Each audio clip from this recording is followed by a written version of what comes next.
Ya, bismillahirrahmanirrahim. Assalamualaikum warahmatullahi wabarakatuh.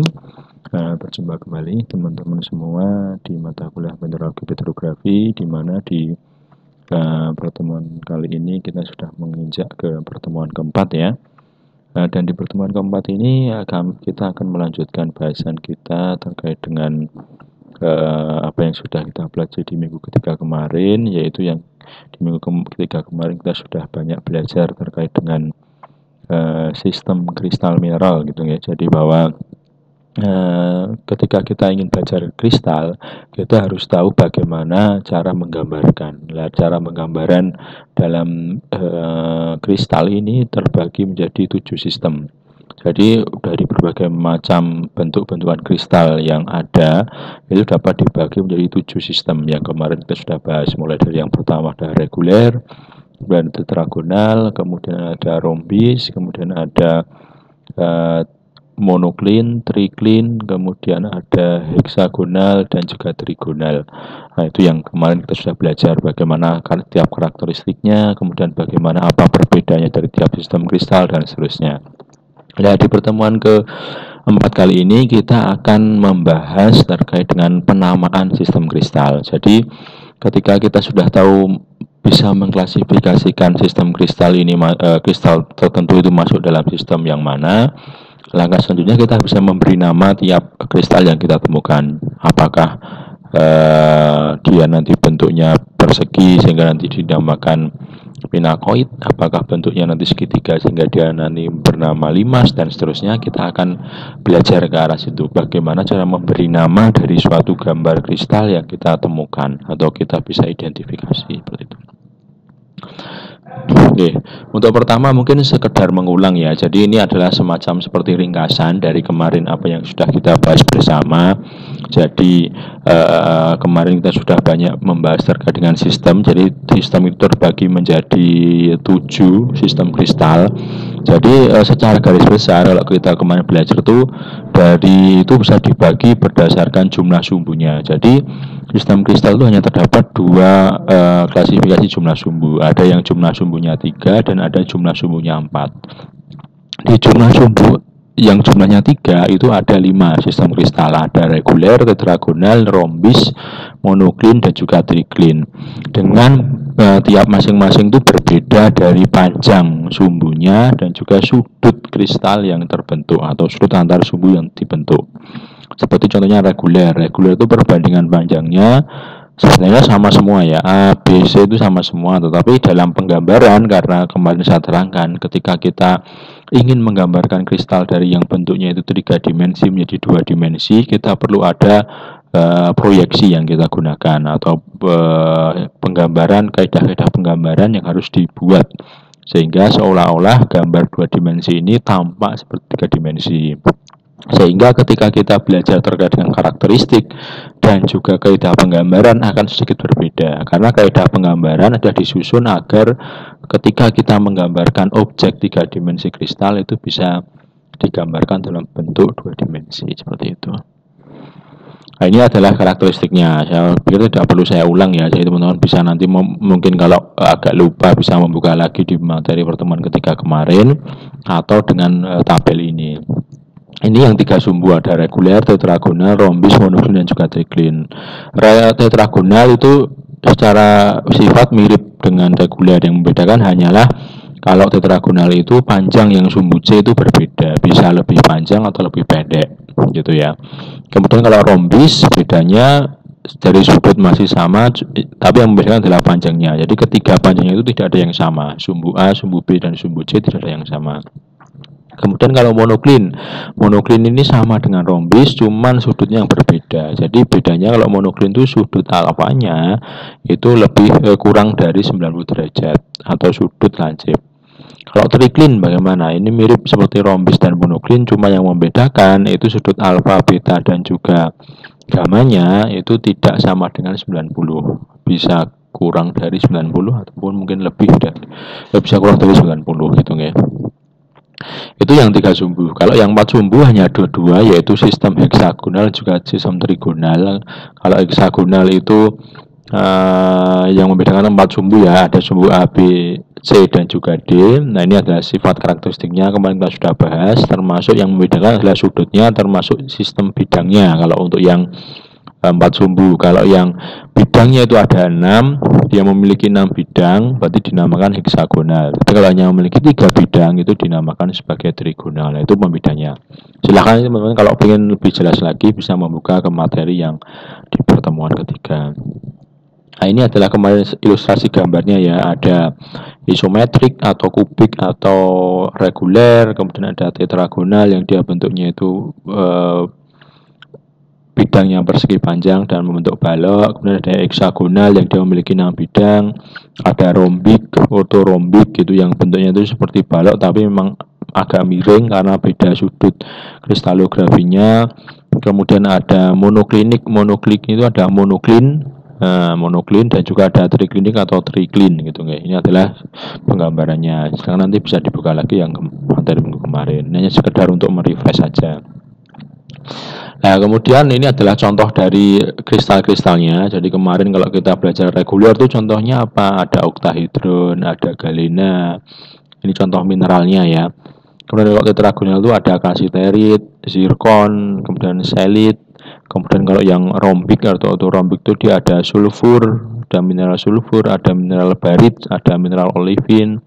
Kemudian kalau yang monoklin itu dia ada mineral wolframit, ada gypsum, ada augit dan juga ortoklas contohnya. Kalau yang triklin ada kalkantit, ada kianit, ada aksinit, ada rhodonite dan juga albit. Kalau yang heksagonal ada beril, apatit, zinkit. Kalau trigonal ada rhombohedron, kalsit, korundum dan juga kuarts. Ini adalah contohnya dari mineral. Tapi tidak tertutup kemungkinan banyak mineral lain yang memiliki sistem kristal tertentu. Tapi ini hanyalah sebatas contoh. Jadi tidak hanya terus reguler itu contohnya ada hanya oktahedron galena tidak, tapi nanti contohnya NaCl ini di sini belum masuk, tapi ini adalah contoh-contoh saja. Kemudian sebelum kita masuk lebih jauh terkait dengan penamaan, mungkin kita sedikit mereview ya. Jadi untuk mengingat kepada teman-teman sistem kristal, kenapa ini menjadi penting sistem kristal? Karena nanti dalam kaidah penamaan kristal, sistem kristal itu digunakan sebagai nama awal. Jadi ketika kita ingin memberi nama suatu kristal, itu mesti sistem kristalnya akan diikutkan. Sehingga langkah awal ketika nanti teman-teman menemukan atau ada gambar kristal tertentu, terus teman-teman diberikan tugas atau disuruh untuk memberikan nama dari kristal tersebut, maka teman-teman langkah pertama yang harus dilakukan adalah mengidentifikasi sistem kristal. Sehingga memang sistem kristal ini menjadi sangat penting. Dan teman-teman harus patut tahu ketika ingin memberikan nama dari suatu kristal. Sehingga makanya ini sedikit saya ulang agar teman-teman juga merefresh kembali mungkin pertemuan ketiga. Karena kita diskusi tentang sistem kristal, baik itu dari karakteristik, baik dari cara penggambaran dan juga bentuk gambarnya, ilustrasinya seperti apa, kita sudah bahas di pertemuan ketiga kemarin. Tapi ini untuk mengulang kembali atau mengingat kembali. Nah, untuk yang pertama, kira-kira sistem kristalnya apa ini? Kalau teman-teman bisa tahu, dilihat dari gambarnya, dilihat dari yang ketika kita ingin mengidentifikasi sistem kristal kemarin saya sudah berikan clue ya. Jadi teman-teman harus melihat jumlah sumbunya, melihat perbandingan jumlah sumbunya, dan juga sudut kristalografinya. Dari sini bisa dilihat berapa jumlah sumbunya, gitu ya. Jumlah sumbunya ada sumbu A satu yang dia menjorok ke arah pembaca. Ada sumbu B yang dia horizontal dan ada sumbu C vertikal. Berarti ada 3 sumbu.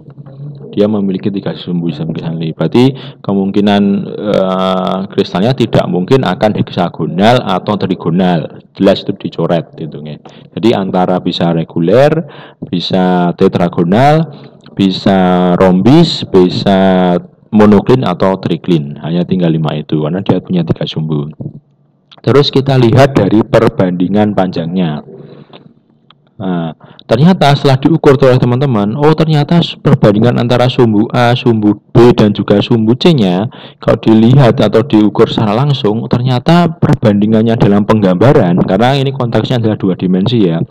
Dalam perbandingan penggambaran, sumbu A itu ternyata sepertiganya dari sumbu B dan C. Sementara sumbu B dan C itu panjangnya sama, sehingga perbandingannya 1:3. Nah, berarti teman-teman lihat balik kembali ke dalam ke dalam sistem kristal tadi. Jumlah sumbunya 3, ada 5. Dilihat yang perbandingannya 1:3. Dilihat pertama triklin, tidak mungkin karena jelas semua ABC-nya itu beda-beda. Monoklin tidak mungkin karena semuanya berbeda. Rombis apakah mungkin? Tidak mungkin karena ketiga-tiganya berbeda. Tinggal 2 antara tetragonal atau reguler. Tetragonal tidak mungkin, kenapa? Karena mesti sumbu C-nya itu yang lebih besar atau lebih kecil, karena B dan C itu tidak sama, sehingga ini adalah sistemnya adalah sistem kristal reguler. Nah, gitu guys. Jadi teman-teman bisa mengidentifikasi, oh ternyata ini sistem kristalnya reguler. Menjadi pertanyaan, kenapa kok ini bentuknya dia itu berupa limas atau piramida yang terbolak-balik, sementara kemarin ketika diilustrasikan bentuknya itu kubus. Makanya tadi itu. Jadi nanti walaupun sama-sama sistem kristalnya itu reguler, mungkin bentuknya itu tidak hanya satu, tidak hanya akan bentuknya itu kubus, tidak hanya bentuknya itu nanti balok kalau untuk tetragonal, tapi mungkin bisa menjadi berbagai macam bentuk. Contohnya di reguler ini, dia sama-sama sistemnya reguler, tapi bentuknya kemarin ketika kita mengilustrasikan bentuknya adalah kubus. Tetapi ini bentuknya bisa menjadi limas, 2 buah limas yang saling berdekatan atau berdampingan atas bawah. Nah, inilah nanti fungsi penamaan yang membedakan antara sistem kristal reguler yang dengan gambar ini dengan yang kita terangkan kemarin yang berbentuk kubus ya adalah penamaannya. Dari sistem itu sama-sama reguler, tapi dari nama dia nanti akan muncul berbeda. Yang sistem kristal reguler bentuknya kubus akan memiliki nama beda dengan yang gambar ini. Dengan yang gambar teman-teman bisa lihat sekarang ini. Ini akan berbeda penamaannya. Dia walaupun sama-sama sistem kristalnya reguler, tapi bentuknya berbeda, namanya akan berbeda. Itulah nanti yang kita akan pelajari di situ. Kemudian sekarang kira-kira ini apa bentuk sistem kristalnya dengan bentuk yang sangat rumit sekali gitu ya. Kita cari dulu langkah pertama apa? Dilihat dari jumlah sumbunya. Dilihat jumlah sumbunya ada berapa? Ada yang pertama adalah sumbu A, ada sumbu B yang horizontal dan sumbu C. Berarti sistem kristalnya kemungkinan tidak mungkin dia heksagonal atau trigonal gitu, okay. Jadi sumbu ABC-nya karena kayaknya ada 3 sumbu ABC. Terus kita lihat setelah kita tahu 3 sumbu berarti ada kemungkinan 5 sistem kristal. Kita lihat perbandingan panjang sumbunya. Oh ternyata setelah dihitung 1:3:3.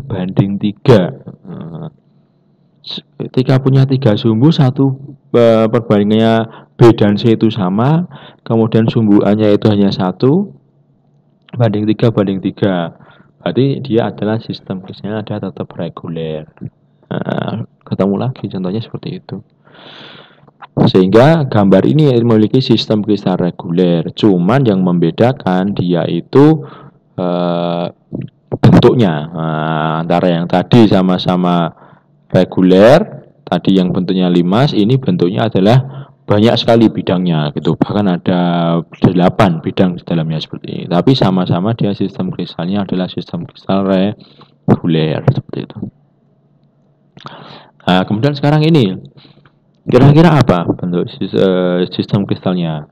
Dilihat dulu dari ada sumbu A, kemudian ada sumbu B, ada sumbu C, dan ada sumbu D gitu. Jadi dia punya 4 sumbu, berarti tidak mungkin yang 5 atas, mesti kemungkinannya adalah heksagonal atau trigonal. Gitu kayak. Kita lihat setelah itu adalah perbandingan jumlah bidangnya ada 1, 2, 3, 4, 5, dan 6. Dia punya 6 bidang. Berarti ketika ada 4 sumbu, 6 bidang, jelas namanya adalah sistem heksagonal. Sangat mudah ya teman-teman ya. Jadi ini adalah sistemnya heksagonal. Karena apa? Dia punya 4 sumbu, punya 6 bidang. Sehingga namanya adalah sistem heksagonal. Nah itu kira-kira teman-teman untuk merefresh kembali. Jadi sistem kristal sebenarnya ketika kita ingin mengkategorikan atau mengklasifikasi, jangan melihat bentuknya dulu. Jadi saran saya ketika teman-teman memberi nama, yang dilihat pertama itu jangan bentuknya. Teman-teman harus mengklasifikasikan dulu sistem kristalnya. Dan cara klasifikasi sistem kristal tidak dilihat dari bentuknya. Teman-teman hiraukan saja bentuknya. Entah itu bentuknya nanti akan segitiga, entah itu akan bentuknya limas, entah itu akan bentuknya kubus, entah itu akan bentuknya segi 6, segi 7, segi 8, prisma dan seterusnya, itu jangan dihiraukan. Tapi yang dilihat adalah pertama jumlah sumbu. Setelah teman-teman tahu jumlah sumbu, oh jumlah sumbunya ada 3 atau 4. Setelah tahu jumlah sumbu, ukuran sumbunya, perbandingannya. Jadi perbandingan panjang sumbunya itu berapa. Nah, setelah tahu dari jumlah sumbu dan jumlah perbandingan sumbu, nanti akan lebih spesifik lagi. Oh ternyata mungkin dari jumlah perbandingan jumlah sumbunya masih ada beberapa opsi. Dilihat dari sudut kristalografinya, sudut alfa, beta, gamanya diukur berapa. Ketika itu sudah beda, mesti akan ketemu satu. Oh berarti dia sistem kristalnya A, sistem kristalnya B, sistem kristalnya C, dan seterusnya. Itu seperti itu. Jadi urutannya adalah dilihat jumlah sumbu, perbandingan jumlah sumbu, baru ke sudut kristalografi. Itu kasusnya untuk yang jumlah sumbu 3. Tapi kalau yang jumlah sumbu 4, teman-teman bisa langsung lihat. Oh ketika dilihat ada sumbu A, B, C, D. Jadi ada 4 sumbu. Berarti kemungkinan mesti adalah heksagonal atau trigonal. Langsung udah dari saja bidangnya. Kalau jumlah bidangnya itu ada 6, berarti dia adalah heksagonal. Tapi kalau jumlah bidangnya itu cuma ada 3, berarti dia adalah trigonal, seperti itu. Itu caranya gitu ya, cara yang paling mudah untuk mengidentifikasi. Sehingga saran saya teman-teman harusnya sudah di luar kepala ketika ingin membedakan sistem kristal gitu ya. Jadi 7 sistem kristal itu harus hafal di luar kepala gitu ya. Walaupun nanti ketika mencocokkan bolehlah mencetak karakteristik, tapi cara mengidentifikasinya itu harus di luar kepala. Dilihat dulu dari jumlah sumbu, perbandingan sumbu, baru ke sudut, seperti itu. Oke teman-teman ya, semoga nanti mungkin bagi yang belum paham nanti bisa menanyakan, atau mungkin bisa langsung membaca atau mencari dari berbagai macam literatur, atau mungkin membuka lagi sharing PPT yang saya berikan, seperti itu. Kemudian selanjutnya adalah penamaan kristal gitu ya. Nah, setelah teman-teman bisa mengklasifikasikan, langkah selanjutnya adalah teman-teman harus memberi nama kristal itu. Anggaplah sudah ketemu tadi sistem kristalnya, apakah masuk reguler, apa masuk rombis, apa masuk heksagonal, sudah ketemu. Langkah selanjutnya adalah teman-teman melihat dari kristalnya itu, bentuk dari kristalnya, baru dilihat bentuknya untuk memberi nama. Dan sistem penamaan kristal itu ada banyak macamnya. Ada yang dilihat dari jumlah bidangnya, nanti terus diberi nama. Ada dilihat dari kombinasi bentuk dan jumlah bidang.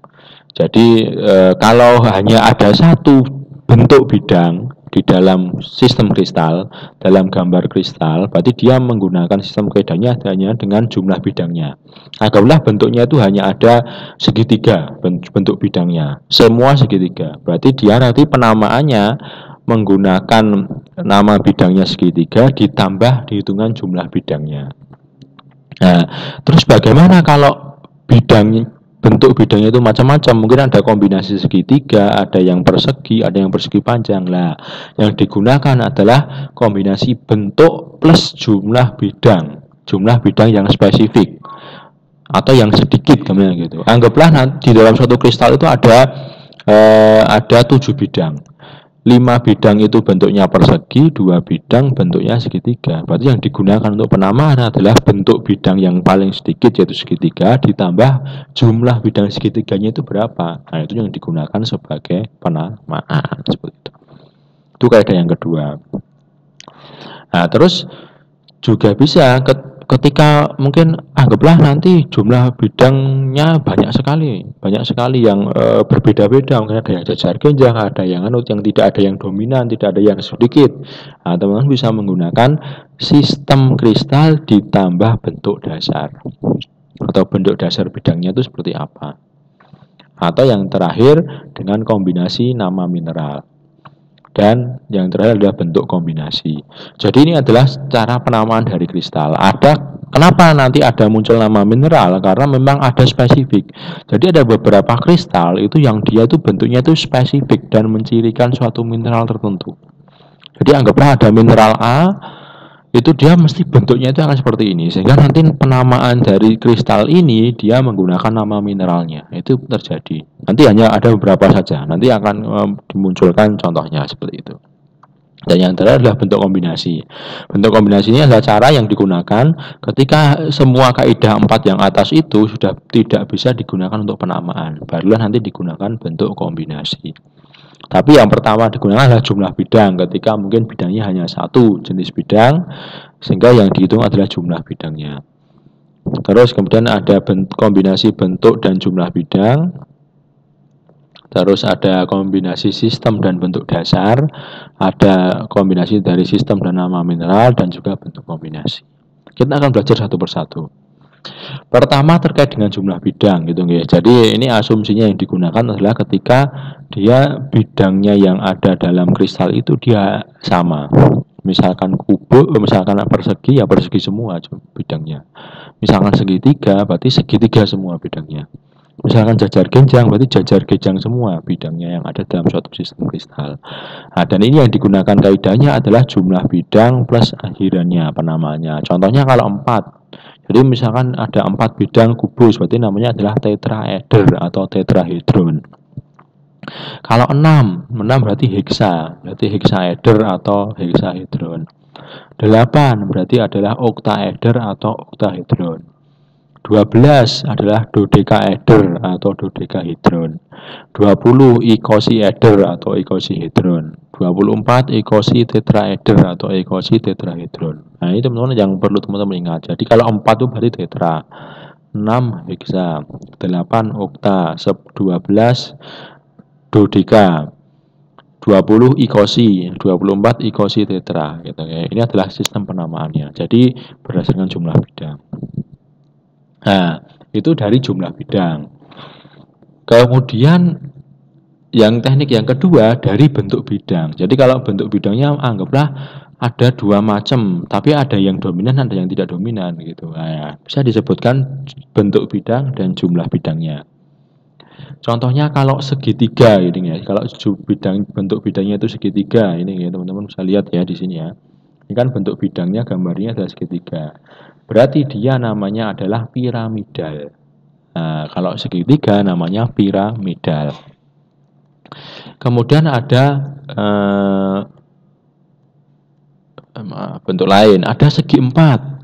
Segi 4 entah itu bentuknya persegi panjang atau persegi, namanya tetap satu. Segi 4 adalah namanya pinakoidal atau pinakoid. Segitiga piramidal, kalau segi 4 pinakoidal.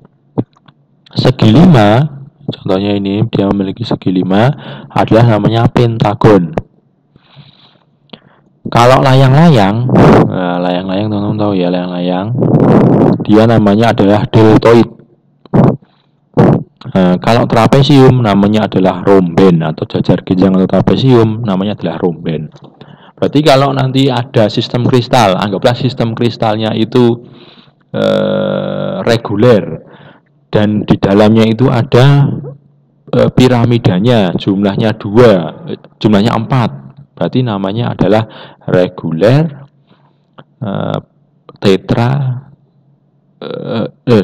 reguler piramidal tetraeder gitu ya.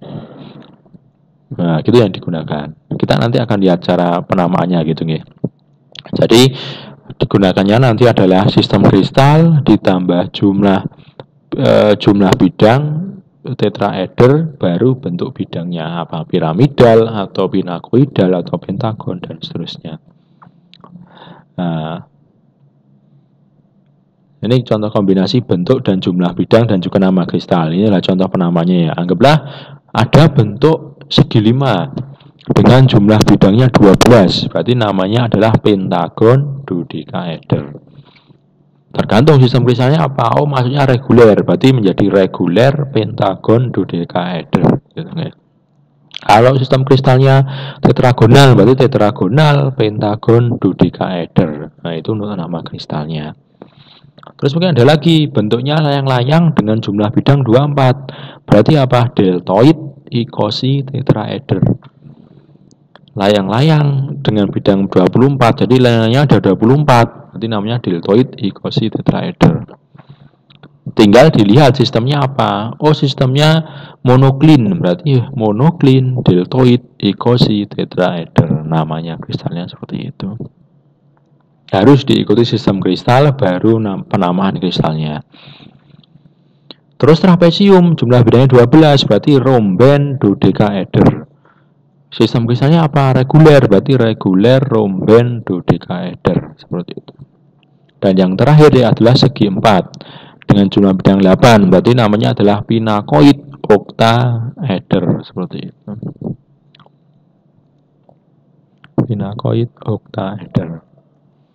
Nah, ini saya contohkan. Kembali ke gambar yang tadi ya.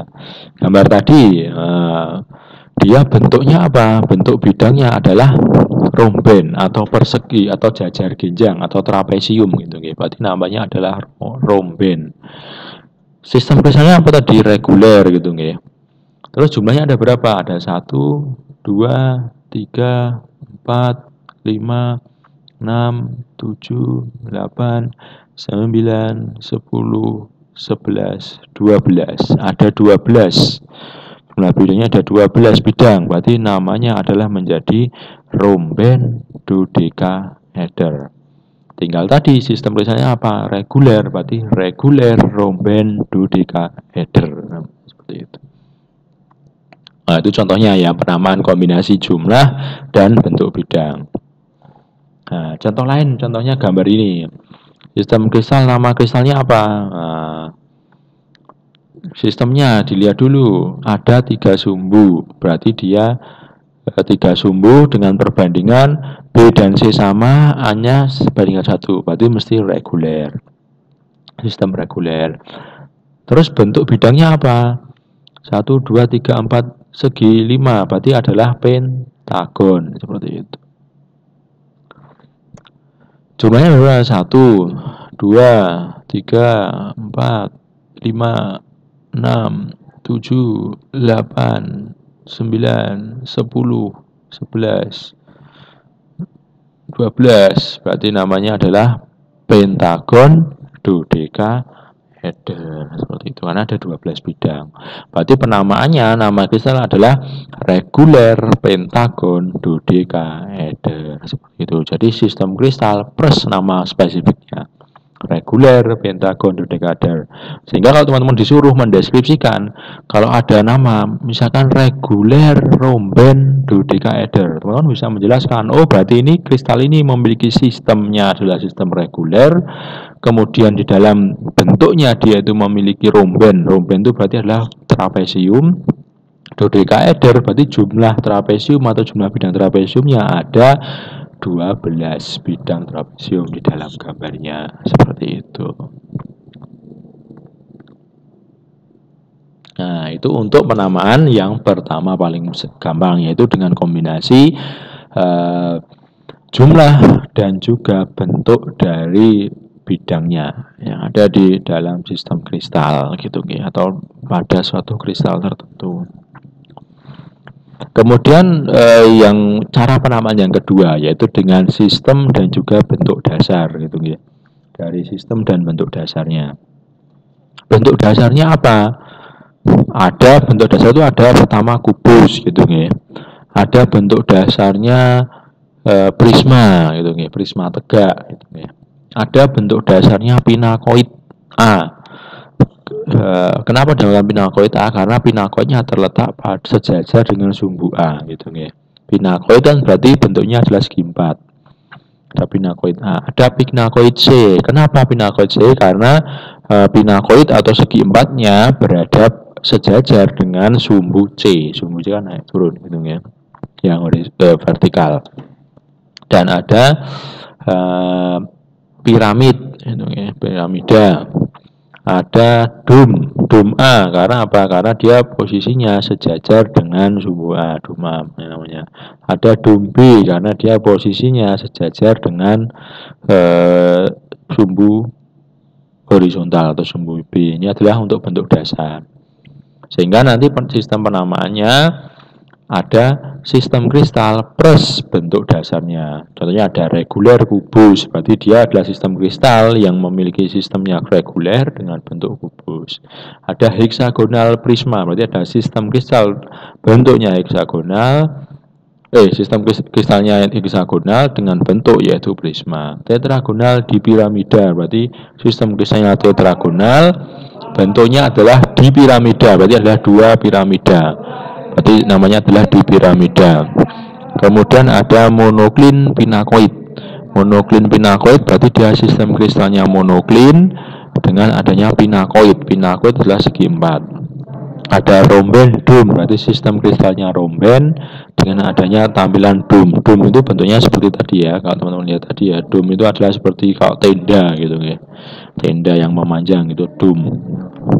Contohnya, nah ini contoh penggambarannya heksagonal prisma. Dia sistem kristalnya heksagonal karena memiliki 4 sumbu, ada sumbu A, ada sumbu B, ada sumbu C, dan ada sumbu D gitu ya.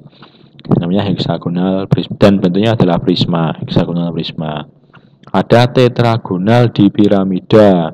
Kenapa dia dinamakan tetragonal? Karena dia ada sumbunya ada 3A, B, C. Dengan perbandingan sumbu yang dia sumbu C-nya dia lebih panjang dibandingkan yang sumbu B. Dan sumbu A dan B itu sama, sehingga namanya sistemnya tetragonal karena ada bentuk piramid yang dua atas bawah, berarti namanya adalah dipiramid. Nah, contoh lain ada monoklin pinakoid. Nah, gitu ya. Jadi ini monoklin karena dia punya 3 sumbu dan perbandingan panjang sumbunya beda semua, dan sudut yang terbentuk antara ini ada yang lancip kurang dari 90, sehingga namanya adalah monoklin sistem kristalnya.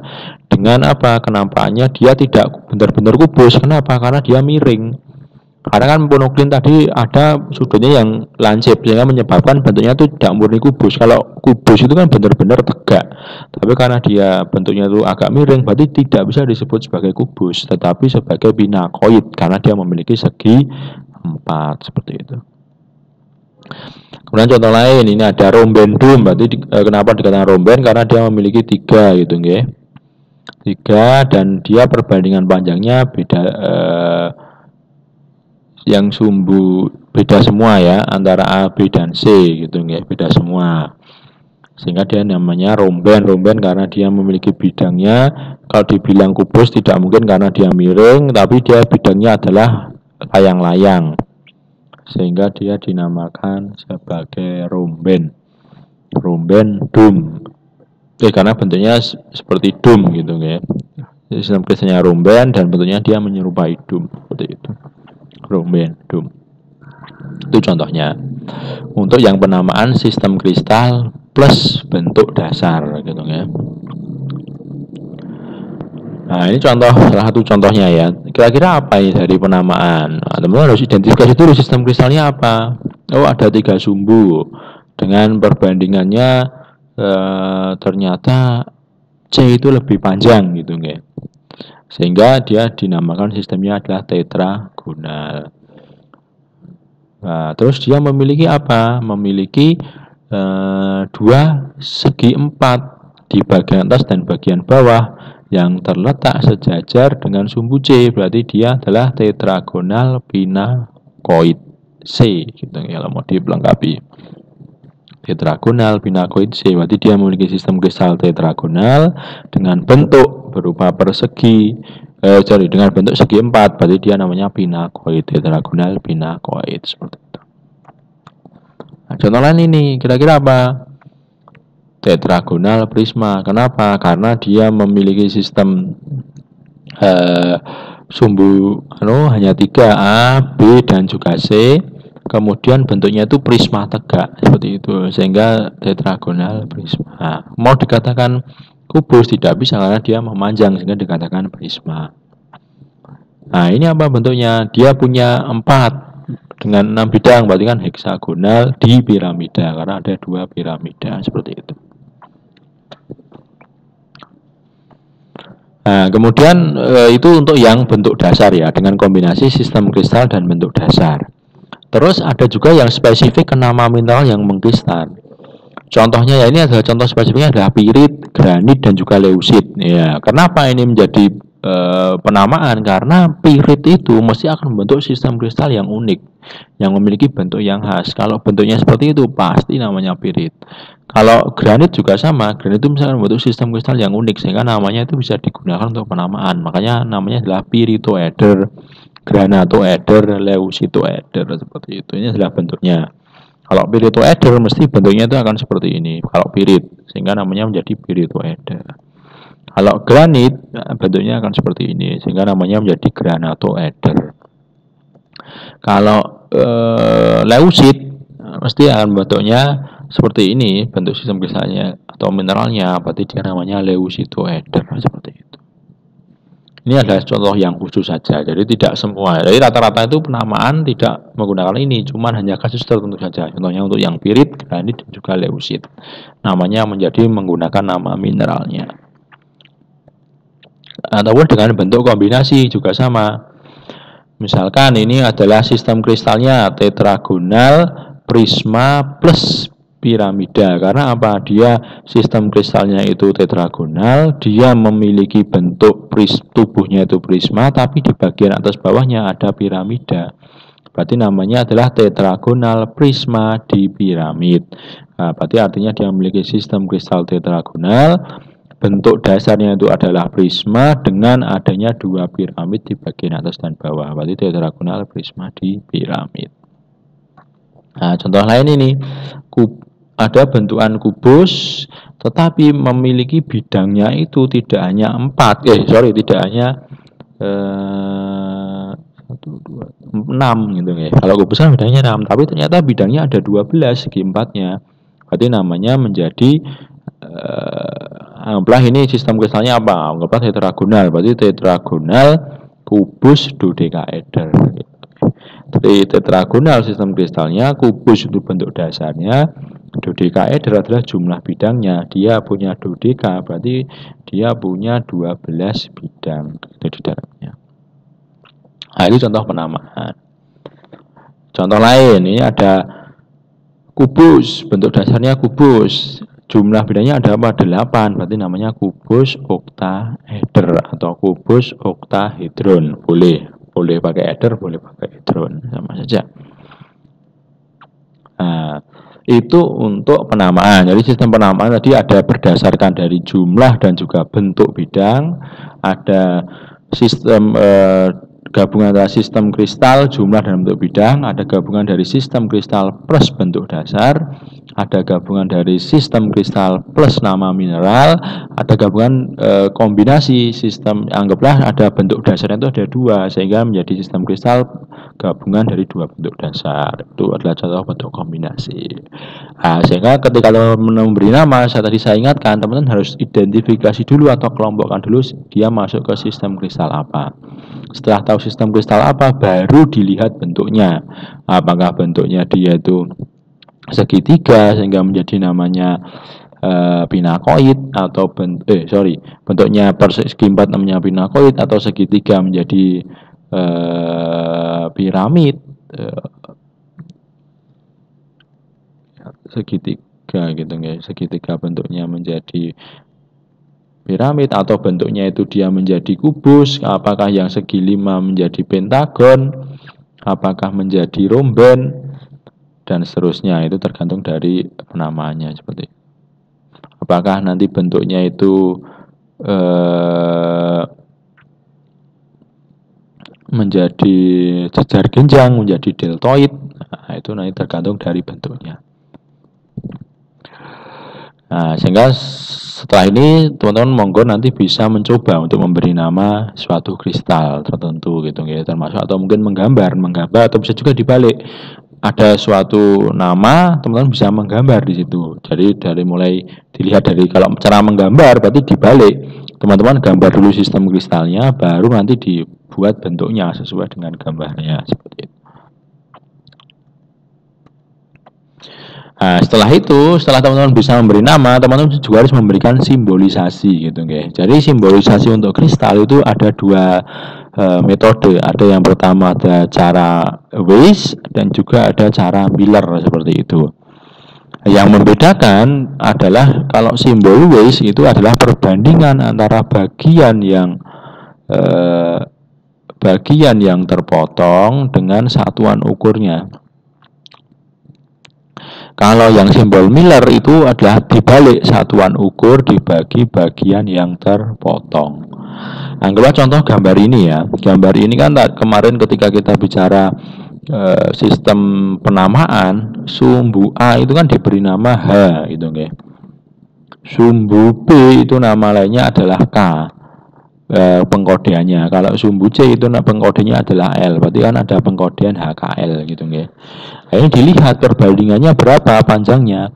Oh ternyata H itu panjangnya 3 cm, K itu panjangnya 2 cm, L itu panjangnya 3 cm. Berarti kan perbandingannya adalah atau bagian yang terpotongnya adalah 3, 2, 3. Kalau untuk yang waste tulisannya saja 3, 2, 3 dibagi satuan ukurnya. Satuan ukurnya berapa? Misalkan per satu bagian berarti kan 1.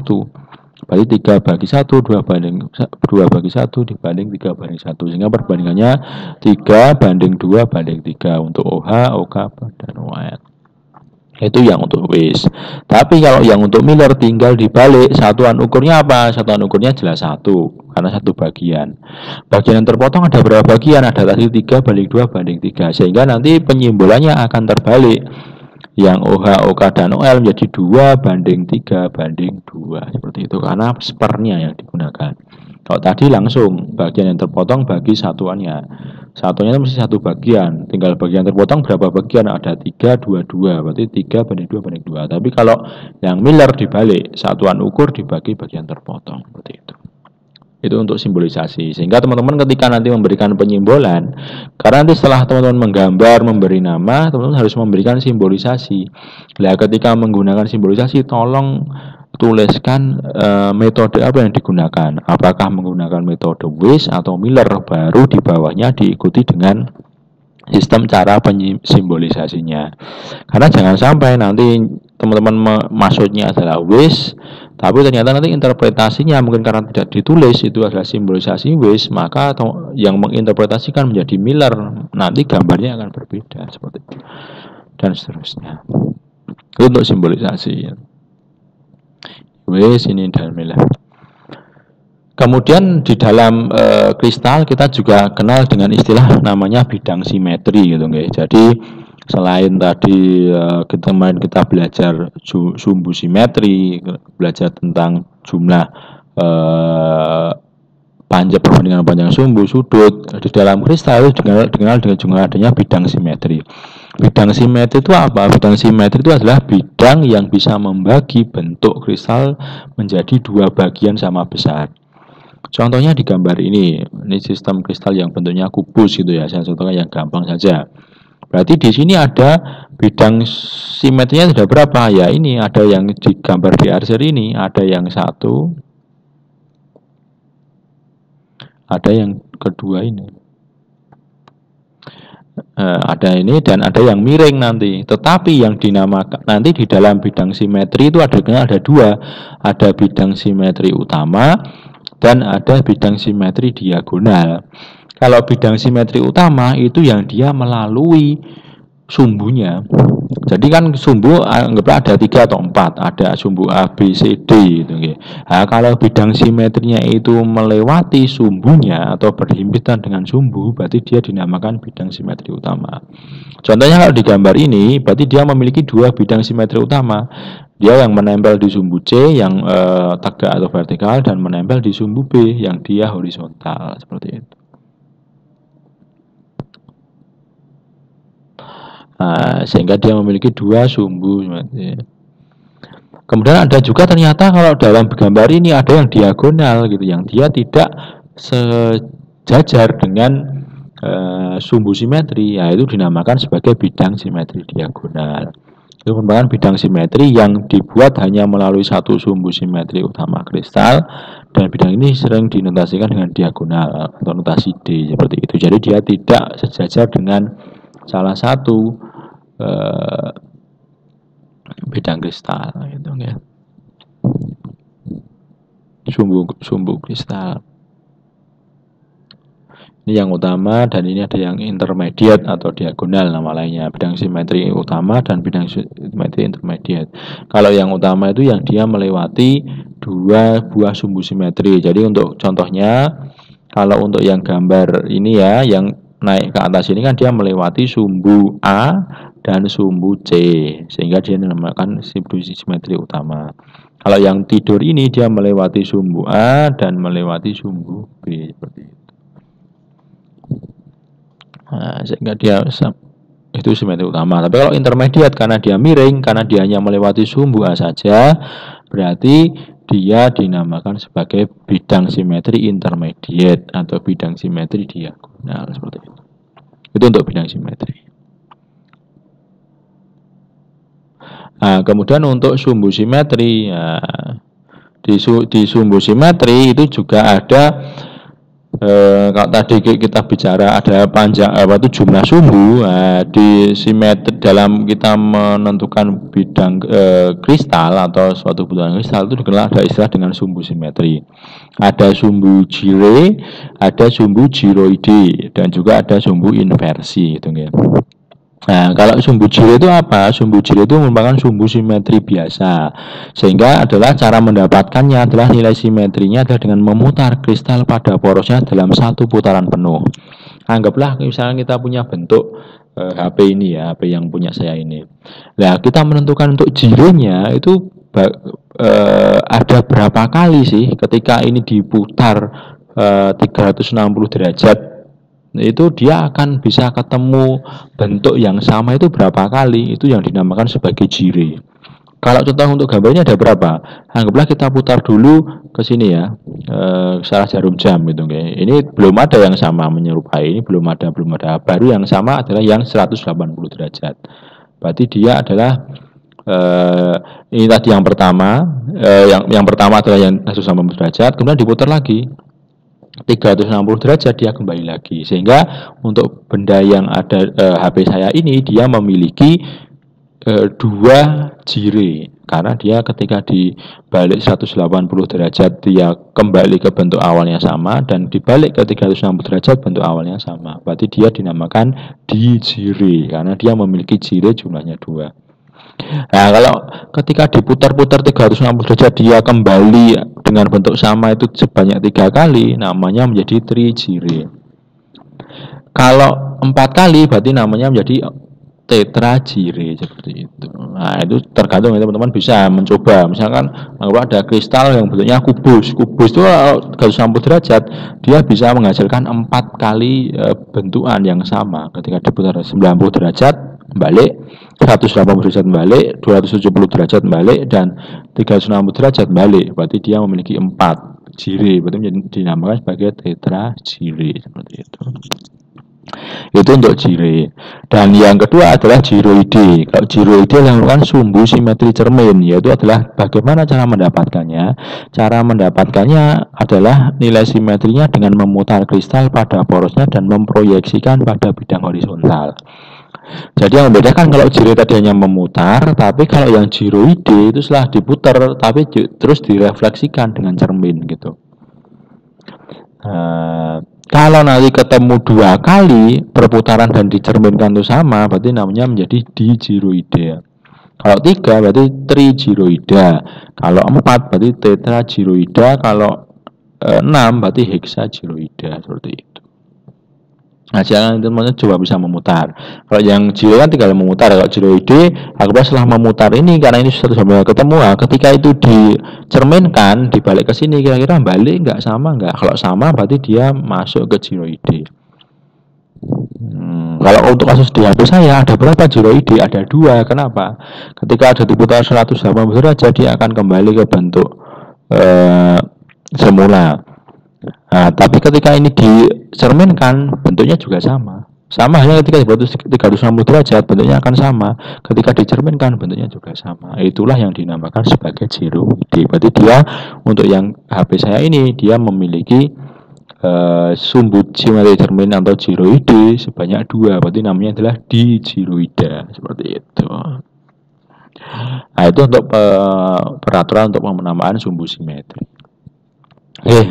Mungkin itu teman-teman jadi terkait dengan penamaan kristal ya. Jadi intinya ketika kita ingin menambahkan kristal tadi sudah saya sampaikan kita harus tahu dulu sistem kristalnya. Karena itu sistem kristal akan digunakan sebagai nama suku kata awal. Baru nanti disambung dengan nama-nama lain bisa dengan kaidah jumlah dan bentuk bidang, dengan kaidah bentuk dasar, dengan kaidah nama mineral ataupun dengan bentuk kombinasi seperti itu. Dan nanti setelah teman-teman bisa memberikan nama, menggambar, teman-teman harus bisa memberikan simbolisasi dengan dua cara, dengan yang simbol Weiss atau Miller, dengan yang cara yang berbeda antara tadi kalau Weiss dengan perbandingannya itu adalah jumlah yang terpotong dibagi satuan ukur, kalau yang Miller kebalikannya satuan ukur dibagi jumlah yang terpotong. Nah, setelah itu teman-teman juga harus bisa menentukan berapa jumlah bidang simetrinya, berapa jumlah sumbu simetrinya baik yang jire ataupun yang jiroide seperti itu. Itu adalah cara untuk mengidentifikasi dari bentuk kristal seperti itu. Ya teman-teman nanti silahkan untuk sebagai bentuk tutorial atau teman-teman bisa mencoba gitu. Silahkan nanti akan saya berikan tugas. Jadi teman-teman nanti tidak saya suruh untuk memberi nama, tapi saya balik, saya enforce. Jadi teman-teman saya berikan suatu nama, silahkan nanti untuk digambar kristalnya.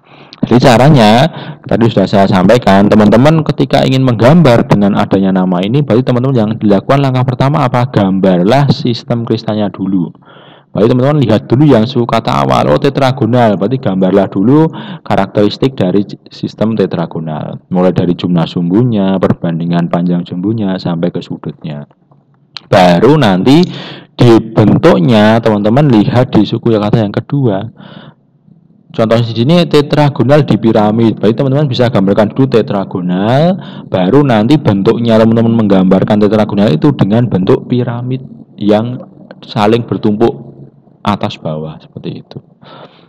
Monoklin, teman-teman gambarkan dulu sistem monoklin, baru nanti ada pinakoid, berarti dia adalah bentuk dasarnya adalah bentuk persegi atau segi empat. Reguler romben dodekadom, reguler romben dom, berarti dia adalah sistemnya reguler, dia itu memiliki bentuk romben itu adalah layang-layang dan bentuknya menyerupai dom seperti itu. Silahkan teman-teman bisa untuk berkreasi. Setelah teman-teman menggambarkan, baru nanti teman-teman buatlah simbolisasinya dengan menggunakan simbol Weiss dan juga Miller. Kira-kira berapa perbandingannya antara sumbu OH, OK dan OL atau sumbu OA, OB, OC-nya. Seperti itu. Ya teman-teman itu yang bisa saya sampaikan. Silahkan nanti teman-teman bisa lebih banyak belajar lagi, ataupun nanti mungkin yang masih bingung boleh bertanya melalui platform diskusi open learning ataupun langsung dengan WA kepada saya boleh kalau masih ada yang bingung. Dan silahkan agar teman-teman juga bisa meresapi lebih dalam terkait dengan apa yang saya ajarkan terkait penamaan, silahkan teman-teman bisa mengerjakan tugas, karena dengan teman-teman mencoba teman-teman akan bisa ada gambaran. Tapi kalau tidak mencoba ya tidak akan ada gambaran. Tapi cuman caranya saya balik, tidak teman-teman saya buatkan suatu gambar terus teman-teman suruh memberi nama, tidak, tapi saya balik, teman-teman saya berikan suatu nama, teman-teman coba untuk menggambar dengan kaidah-kaidah yang sudah saya sampaikan mulai dari pertemuan minggu ketiga dan minggu keempat ini. Ya mungkin itu teman-teman, semoga apa yang saya sampaikan di pertemuan keempat ini bisa bermanfaat bagi teman-teman, dan apabila ada kurang lebihnya saya mohon maaf. Bila taufiq wa hidayah. Assalamualaikum warahmatullahi wabarakatuh.